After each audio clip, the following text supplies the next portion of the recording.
साथियों, आप बचपन से एक कहानी तो अवश्य ही सुनते आए होंगे, कछुआ और खरगोश वाली, और उसका परिणाम भी आप सभी जानते ही होंगे कि कौन जीता था। साथियों, खरगोश तो जीता नहीं था, कछुआ जीता था। अब कछुआ किस रणनीति से जीता था ये तो हम सभी जानते हैं। साथियों, आज मैं लेके आया हूँ इसी कहानी का व्यंग्यात्मक लहजे में, इस बार खरगोश जीतता है के शीर्षक। साथियों, यह व्यंग है बहुत ही प्रतिष्ठित व्यंगकार, अंतरराष्ट्रीय व्यंगकार अलंकार रस्तोगी जी का, कि इस बार खरगोश जीत गया। और खरगोश कैसे जीतता है, किस रणनीति से जीतता है, और जंगल में जब चुनाव होता है, शेर ले चुका है इस बार, पूरे तरीके से त्याग पत्र दे चुका है, और इस बार इन दोनों का चुनाव होता है जंगल में, और कौन जीतता है चुनाव। जाहिर सी बात है कि इस बार खरगोश जीत गया, शीर्षक से ही पता चलता है। मगर कछुआ क्यों नहीं जीत पाया, उसकी क्या रणनीति थी, वो क्यों फेल हो जाता है, और यह खरगोश कैसे जीत जाता है आज के जमाने में नेताओं पर बहुत ही करारा व्यंग कि इस बार खरगोश जीत गया और कछुआ हार गया। क्यों हार गया, इसके पीछे भी कुछ सबक है। बहुत बहुत स्वागत है आप सभी लोग का रचनात्मक हिंदी सबसे अलग पर। लाया हूँ बहुत ही हास्यास्पद व्यंग। मैं हूँ कवि कुमार प्रिंस रस्तोगी, लखनऊ उत्तर प्रदेश से। मेरे ऑडियो में आप आगे सुनेंगे यह प्रतिष्ठित और हास्यास्पद व्यंग। बहुत बहुत स्वागत है आप सभी लोग।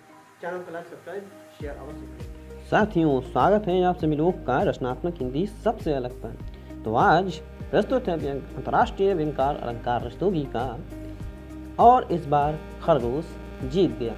साथियों, प्रस्तुत है उनका यह व्यंग।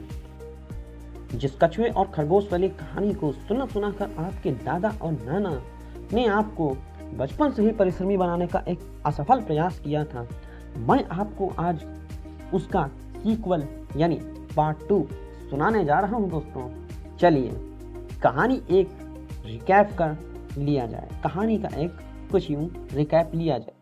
वह कुछ यूं था कि खरगोश और कछुए में रेस हुई थी, जिसमें कछुआ जीत गया था क्योंकि वह लगातार मेहनत कर रहा था, और खरगोश इसलिए हार गया क्योंकि उसने बीच में ही आराम कर लिया था। समय बीता, उनकी पीढ़ी हार का यह किस्सा सुना कर प्रेरित किया जाता। कछुए की वंशजों को अपने उसी पूर्वज को फॉलो करने को कहा जाता, और खरगोश की नस्लों को अपने पूर्वजों की हरकतों से सबक लेकर सुधरने की नसीहत दी जाती। एक बार इस दौर के कछुए और खरगोश भी अपने पूर्वजों की तरह आमने सामने हुए। कछुए ने अपने पूर्वजों की कमाई साख के आधार पर धौंस जमानी शुरू कर दी। उधर खरगोश भी अपने पूर्वजों का हार का बदला लेने के मूड में पूरी तरह से आ चुका था। इस बार कछुआ ज्यादा जोश में था। उसने खरगोश को ललकारते हुए कहा, तुम किस मुंह से मेरे सामने खड़े हो? क्या तुम्हें अपने परदादा का हश्र मालूम नहीं? खरगोश ने अपने पूर्वजों और अपना दोनों का अपमान डबल डोज वाला खून का घूंट पीते हुए कहा, पता है कछुआ भाई, बिल्कुल पता है, लेकिन अब जमाना बदल गया है। न कोई जीत स्थायी होती है, न कोई हार आखिरी। खरगोश ने दार्शनिकता की पराकाष्ठा को छूते हुए कहा। खरगोश जी, चैलेंजिंग की बात सुनकर कछुए को अपनी सत्ता हिलती नजर आई। उसने अपने पूर्वजों की कमाई साख को इतनी जल्दी खत्म होते देख गंवाना नहीं समझा। खरगोश को ललकारते हुए कहा, देखो खरगोश भाई, तुम्हें पता होना चाहिए कि चैलेंज हमारी कौम बर्दाश्त नहीं कर पाती। अगर तुम्हें अपनी हालत पर पूर्वजों की तरह करनी है अपनी हालत, तो स्वागत है तुम्हारा। बताओ इस बार क्या चैलेंज देना चाहोगे?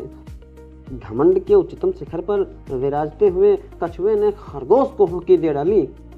मौका देख चौका लगाते हुए खरगोश बोला, देखो कछुआ भाई, अगर तुम अपने पूर्वजों को धोखे में मिली हुई जीत के हैंगओवर से अभी तक नहीं निकल पाए हो, तो तुम्हारी इस समस्या का समाधान करना भी जरूरी है। इस बार जंगल में नए राजा का चुनाव होने जा रहा है। सुना है जब से इंसान जानवर की तरह हो गए हैं, तब से शेर ने वीआरएस ले लिया है। उसे जंगल का राजा बनाने में अब कोई रुचि नहीं रह गई है। हम दोनों जंगल के राजा का चुनाव लड़ते हैं। अगर तुम वाकई में इतने काबिल हो तो मुझे हराकर जंगल का राजा बनकर दिखाओ। कछुआ बिल्कुल अपने पूर्वजों की तरह जीत के प्रति आश्वस्त था। उसने तुरंत हाँ कर दी। तो बस लो, slow steady and wins the race वाला फार्मूला लगाना शुरू कर दिया। चुनाव की तारीखें घोषित कर दी गई। दोनों ने पर्चा भर दिया। कछुआ ने अपनी पूर्व पद चिन्हों पर चलता हुआ चुनाव की रणनीति बनाने लगा। उसने जंगल के कोने कोने में जाकर हर जानवर से व्यक्तिगत तौर पर मुलाकात की। वन में रहने वाले जन के साथ लगातार संपर्क कर रहा था। सुबह से लेकर शाम तक कछुआ पागलों की तरह बिना रुके चुनाव अभियान में जुटा रहा। उधर खरगोश भी जोश के साथ अपनी चिर परिचित शैली में चुनाव प्रचार में निकल पड़ा। उसने थोड़ी ही देर में काफी जनसंपर्क कर लिया, लेकिन आदता अनुसार उसका शरीर थोड़ी देर में ही आराम मोड में आ लगा। लेकिन इस बार उसने वह गलती नहीं दोहराई। उसने उसी ऐतिहासिक पेड़ के नीचे अपना चुनाव का कार्यालय खोल लिया। कुछ स्थानीय प्रभावशाली जानवरों को आमंत्रित कर लिया। जनसभा कर उन्हें शॉल और बाद में माल देकर सम्मानित कर दिया। सभा में आए हुए लोगों ने सोमरस का वितरण करवा दिया और उसके बाद उसे स्वयं ही कहीं नहीं जाना पड़ा। पूरा जंगल उसे पसंद करने लगा। उधर कछुआ दिन रात एक कर अभी तक 1/4 जंगल भी नहीं कवर कर पाया था। चुनाव हुआ, खरगोश भारी बहुमत से जीत गया। शायद कछुआ भूल गया था, प्रजातंत्र की दौड़ में स्लो एंड स्टडी नहीं, फास्ट एंड क्लेवर जीता करते हैं। साथियों, इसी के साथ यह व्यंग्य यहीं पर समाप्त होता है। कहते हैं कम शब्दों में अधिक कहने की आदत बहुत कम लोगों में होती है। साथियों, यह खासियत अलंकार जी के व्यंगों में हमने देखने को मिलती है। साथियों, बहुत बहुत इसी के साथ धन्यवाद। चैनल पे बने रहें। रचनात्मक हिंदी सबसे अलग।